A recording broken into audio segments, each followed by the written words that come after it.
What influenced you growing up? The influence was from my father. Hmm.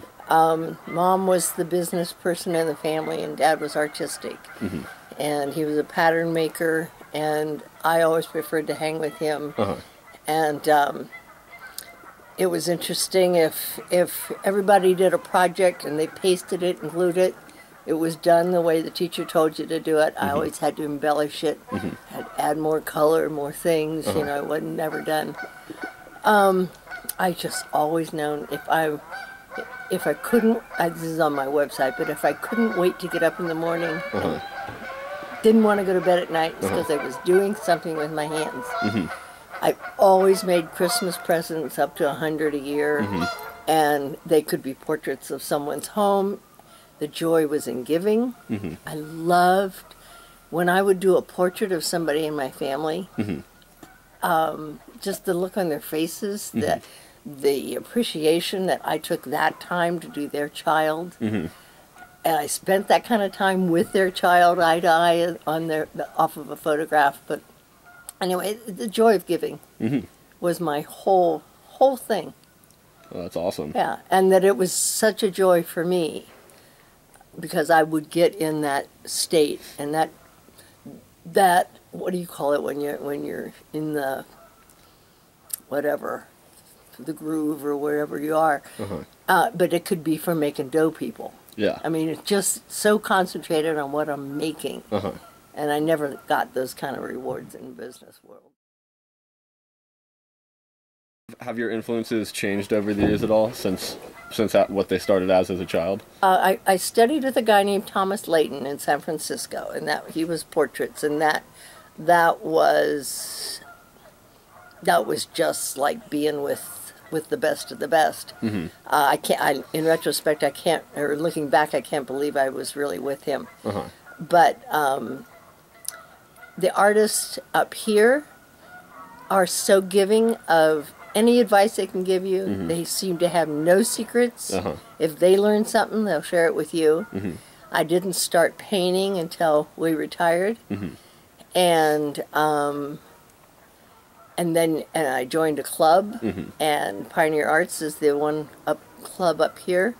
And then you meet these people, and they share and share and share, and then you like what they do, they like what you do.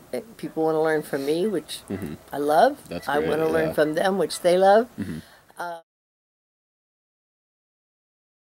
To you personally, why do you create your art? Number one, the giving. Number two, if the economy hadn't gone to hell in a handbasket, I'd be sitting pretty, would not need any income. Yeah. Things have changed. So now it's more important to me that something does sell. So now I'm trying to really think about it seriously. Yeah. So that's new to me. It's always only been fun. So I don't know if that'll be good or bad. Do you feel that because of now that you're trying to sell it, you've changed a lot of the content in your art? No, I haven't. Oh, that's good. I haven't That's had good. time since that change has come about. I've been in 2 open studios. Okay. And again, that was just fun. And but now that I'm learning, my name's getting out there, and people like you come in and say, I really like what you do. Yeah. Yeah. You know, it's time to maybe say, maybe Daddy did give me some really good talents. Yeah, he definitely did. And if I had known, I mean, I always said, why can't I make a living when I'm doing something like that? You know, making something or painting something. There's got to be a way not to be in business. Yeah. There's got to be a way to make a living doing what you love. Yep.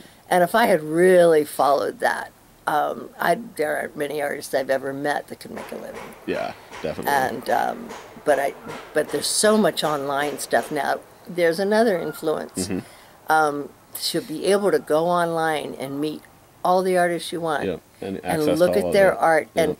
And I did a copy just thumbnails to a page, so I could look at it and see what is it about every one of those paintings that made me say you, you. So I haven't had time yet to study that, to think, what was it? Was it color? Was it composition? What was it that made me say, I'd love to live with it? What would you like somebody to take away after looking at your artwork? When people say my art makes them happy, Yeah. That's where I'm at. Mm-hmm. I look at some art and I know I couldn't live with it. Yeah. I know it's a downer. Yeah. I know it's good art, Mm-hmm. but I don't want it in my life. Yeah. And so I love to make people happy. Yeah. And if that is happening through color or the exact duplication of a grandchild, it doesn't matter. Just uplifting. Yeah. Because we all need that. Uh-huh. It's like playing really good music.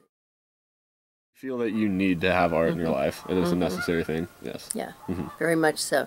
The other day my arm was hurting, and I just thought, oh, please, let it be my legs. Yeah. Not the hands, not the arms. Yeah, please. Uh-huh. Yeah, I'm using them too much, loving too much. Yeah, I do my love art.